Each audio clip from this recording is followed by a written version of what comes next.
À l'issue de cette période pour le moins étrange que nous venons de vivre, j'imagine qu'une multitude de jeunes est soulagée, et peut-être ravie d'ailleurs, que cette année, il n'y ait pas les épreuves du bac. Mais personnellement, lire et découvrir les sujets proposés pour la philo va me manquer, car chaque année, j'aime à regarder si au moins un sujet sur la liberté sort.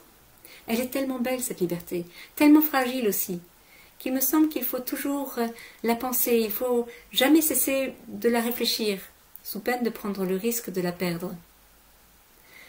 Alors à défaut de bac philo, je me suis amusée à chercher sur Internet ce que différents moteurs de recherche me donnaient en réponse à ce mot « liberté ».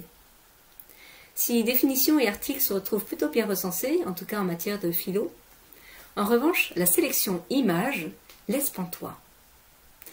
En même temps, pourquoi chercher une image de la liberté? C'est étrange comme démarche. Mais dans cette recherche, je m'attendais tellement à tomber sur La liberté guidant le peuple d'Eugène Delacroix que j'étais surprise de voir qu'il pouvait y avoir d'autres interprétations.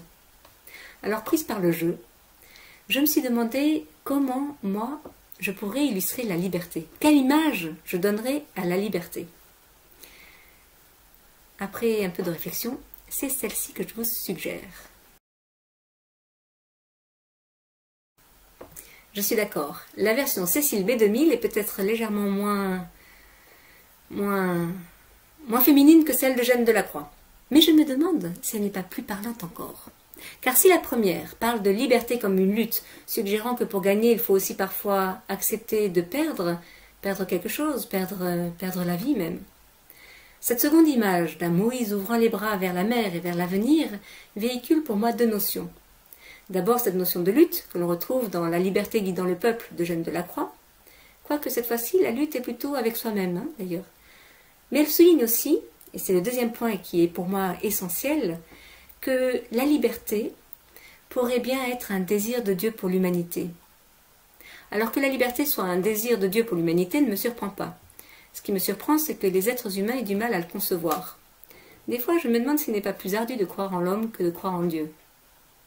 Bref, pourquoi cette image de Charlton Heston me fait penser à la liberté et une liberté voulue par Dieu?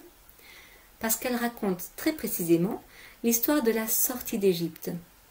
Moïse, petit bébé hébreu retrouvé par la fille de Pharaon sur les eaux du Nil, devenu adulte, s'enfuit d'Égypte.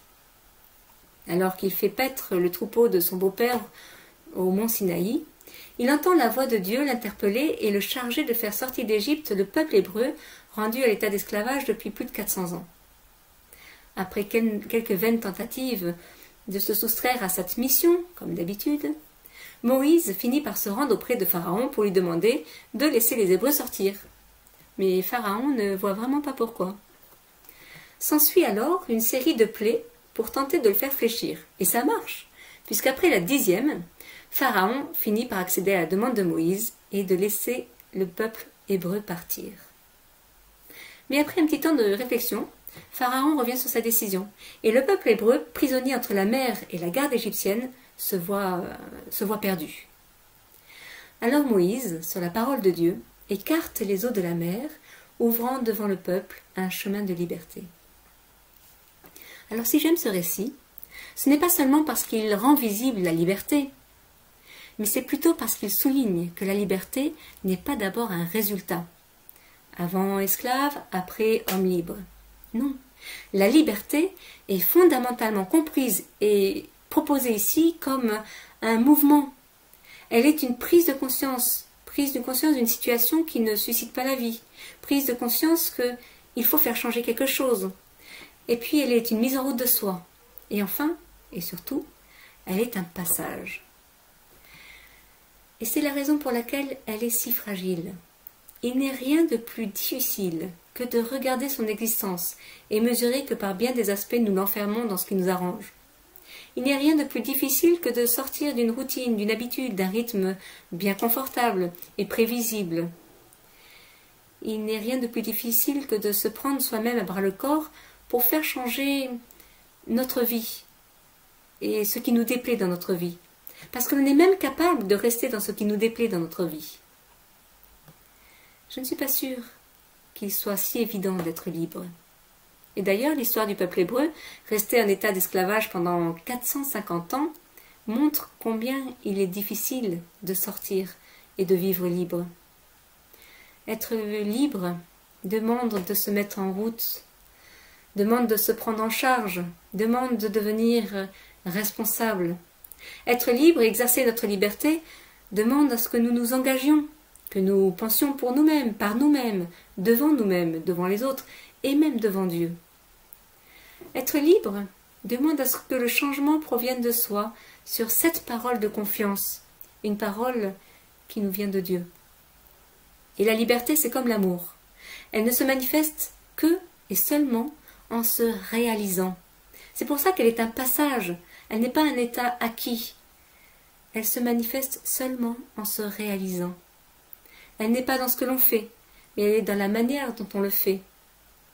Plus que cela même, l'être humain devient libre alors lorsqu'il substitue une attitude active à une situation subie, lorsqu'il prend parti à l'égard des événements de son temps, et lorsqu'il se regarde avec les yeux de Dieu. Mais, vu comme ça, être libre ressemble plus à du travail, non? C'est quand même tellement plus confortable alors de se laisser aller à soi-même, s'abandonner à la facilité et au flux de la vie. C'est tellement plus confortable de prendre le même mouvement que la masse. C'est tellement plus rassurant aussi. C'est vrai, non? C'est moins fatigant de se laisser porter par la pensée des autres que de penser par soi-même. C'est moins fatigant de s'engager à la suite des autres. Et à la limite, s'il y a une marmite qui bouillonne dans un coin, après tout, n'est-ce pas un bon deal? Ma liberté contre de quoi manger. Je prends cet exemple un peu extrême, car c'est précisément ce que va demander le peuple hébreu à Moïse. Une fois libérés, dans le désert, ils s'énervent parce qu'ils n'ont pas assez à manger. Et ils soupirent après l'Égypte en disant « Mais au moins en Égypte, nous avions de quoi manger. Certes, nous étions esclaves, mais nous avions de quoi manger. » C'est dire à quel point la liberté n'est jamais acquise. Combien de fois nous préférons revenir à un état précédent, même qui nous enferme, pour un peu de réconfort? Combien de fois nous faisons des compromis dans nos vies? Chaque jour, nous nous rendons capables de nous asservir à un certain nombre de situations. Et combien de prisons nous construisons-nous en pensant sincèrement que de toute façon nous ne pouvons rien changer, que nous ne pouvons rien faire? Combien d'enfermements nous fabriquons-nous lorsque nous nous mettons des images comme critères de beauté, par exemple, des diplômes comme critères de réussite? Combien nous laissons-nous enfermer dans des chagrins, des violences, des injustices, ou des sentiments tels que la culpabilité, le ressentiment ou la colère, qui nous asservissent et nous détruisent? Combien de fois nous nous retrouvons esclaves de nos peurs, de nos appréhensions, de nos deuils? Parfois, il nous semble moins contraignant de seulement se conformer à ce que d'autres vivent, disent ou ressentent, partagent largement sur les réseaux, donnant ainsi un effet de vérité par la masse. Parfois, il est plus facile de se laisser porter par la pensée des autres, de les laisser nous guider dans les étapes de l'existence, quelles qu'elles soient, même si on n'est pas tout à fait d'accord avec. Mais la Bible nous raconte que si Dieu il y a, il nous appelle à la liberté, à une liberté en passage, en mouvement, une liberté toujours à construire, une liberté toujours à penser. C'est pourquoi il est important de passer le bac philo. C'est pourquoi il est important chaque année de repenser cette liberté et de la savourer avec des mots, avec un esprit critique, de la regarder à travers notre actualité. Dieu nous appelle à la liberté. Et aussi étonnant que cela puisse paraître, je crois bien que c'est par elle que nous découvrons les sentiers de la fraternité. Paul nous dit « Vous avez été appelés à la liberté ». Aujourd'hui, pour le monde qui est, pour le monde qui vient, il nous appartient de nous en saisir. Alors allons, ne craignons pas, sortons, vivons et passons vers la liberté. Amen.